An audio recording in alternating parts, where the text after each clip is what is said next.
Before we get started today, I just want to point out how excited I am. It is finally fall weather here in Ohio. Feels really good. I was so sick of it being 90 degrees in October. If you're right there with me, smash that like button down below. Alright guys, let's get into it. My name is Logan Turner, and today I'm going to be talking with you about 5 tips on what you can do when getting ready for your first event photo shoot. Now, what does that mean? Well, event photography kind of encompasses a lot of things. It can encompass, big corporate events, weddings, conventions, all the above. If it takes multiple people doing multiple things to make something happen, you're basically at an event photo shoot. About a month ago, I got to go to Indianapolis and work at the Indiana Convention Center for Horrorhound Weekend. Basically, it was this big convention where everything was based off of horror movies, scary things, supernatural things, all the above. It was fantastic. I got to meet some celebrities. I got to watch some Q&A panels. I got to see tons of cool vendors, all horror themed stuff. Got to see some really cool visual effects artists and new masks and makeup applications. And it was a very, very great time. And during that time, I spent 3 days taking photos for the Horrorhound magazine that actually corresponds with the convention itself. Despite how fun it was a lot of work.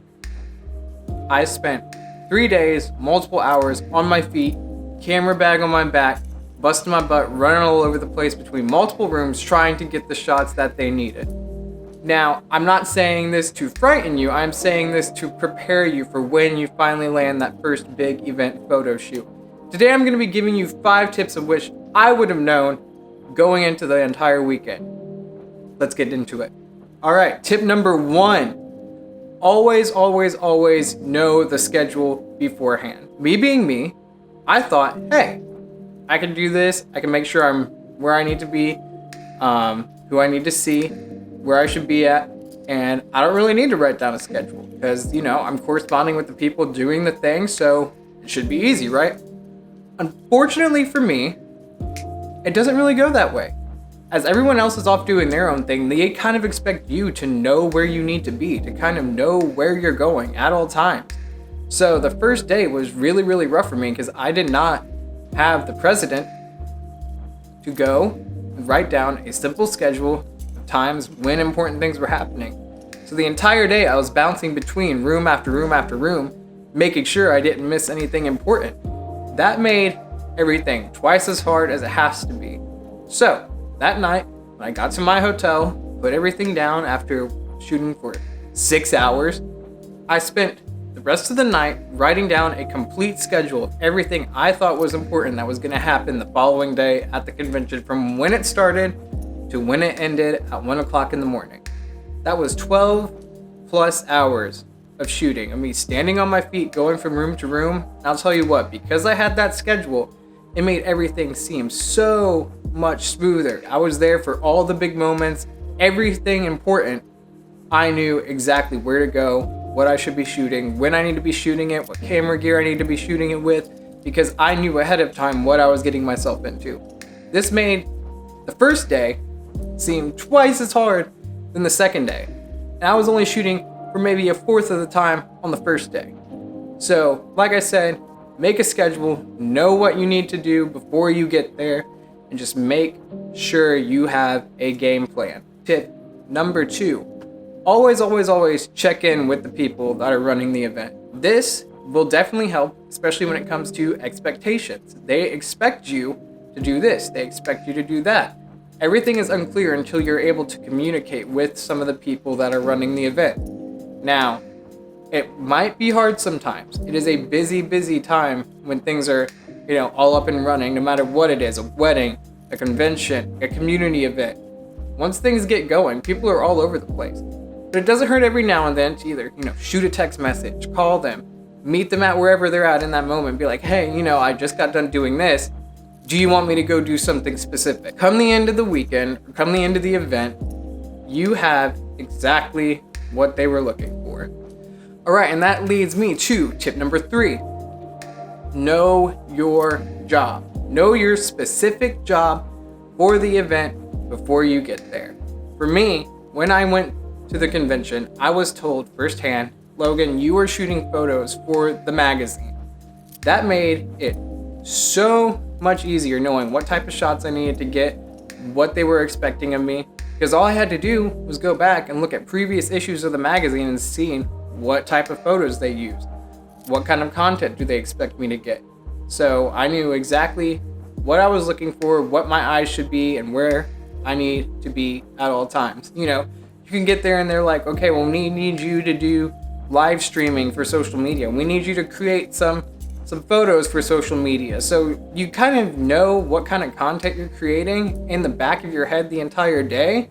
So you know what kind of shots you need to get. Knowing your job is very important for this reason, because if you get shots that are kind of like, man, like they wouldn't really, sell well when it comes to print, then, you've kind of screwed your whole weekend up just there. So you need to know what kind of content you're creating and what your job is specifically before you get to the event. All right, that leads me to tip number 4.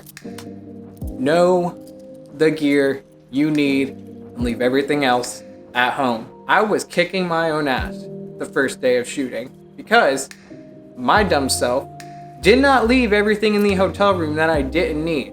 So the entire day I was throwing out my back carrying around a 40-pound camera bag because it just had things in it that I didn't need. I was, so busy trying to just get to the event and get everything going that I didn't even have the president to take out my laptop, to take out the books that I brought for travel, to take out some of the heavier lenses that I had brought with me. It just made things so much harder than it needed to be. The reality is I probably needed my camera body, my backup SD cards, maybe 2 lenses at that, maybe 3. And when I was able to scale down my kit to the things that I needed as opposed to the things that I had just brought with me, it made the entire day so much more bearable.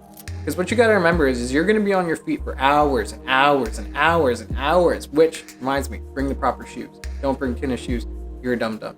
Anyways, you're on your feet for hours and hours on end. You don't need to bring excess gear if you know what your job is. Bring the gear that you need for the purpose that it's meant for and leave everything else at home. Good thing about event photography, especially if it's over a couple days, is you can kind of evaluate the needs of what you brought with your camera kit. So the first day, I shot a bunch of stuff on my zoom lens or on my 85mm because I wanted to get some distance shots between me and the celebrities. So that made it a lot easier the second day, knowing, okay, well now I need to bring my wide angle lens so I can get pictures of vendors, so I can get picture of crowds of people. It made everything so much easier because I knew what I could leave behind and what exactly I needed the next day. All right. Now that leads me to my 5th and final tip, which is take a minute, enjoy whatever it is that you're shooting, and just relax. My biggest regret during that weekend is feeling like I did not take a minute to myself to really enjoy and soak in the things that were going on. Some of my best memories of that weekend were the times where I wasn't shooting. I got to meet people like Lynn Shay and Patrick Wilson and some of the people from American Horror Story while I wasn't shooting them or while I didn't have a camera in my hand. It was just so cool to just sit in and take a moment to be like, wow, I got to be here on a job and got to see all these amazing things. I got to do all these awesome things through photography. So, it doesn't hurt to just put down the camera and just take it in for a minute. I promise you that you're going to be at this event for hours and hours and hours. And if you know what you need to do ahead of time, work in those breaks. See where there is a break in your day where you can just go and do something that you enjoy. If you're taking thousands and hundreds and thousands of photos, I'm sure that they're not going to be disappointed in the content that you have. I think at the end of the weekend, I had close to 2,500 photos for one magazine issue. So I promise you that if you're working your butt off and you're grinding out there and you feel like you haven't stopped, it is okay to put down the camera, take a rest, and enjoy it. Well, that's it for me, guys. Hope you like this video. I hope these tips help you on your next big job. If you like this content, don't forget to subscribe and make sure you follow me on Facebook and Instagram. Also, my production company just launched its first Facebook page, so go like that at Moonlight Bay Productions. And until then, I will see you next time. Peace.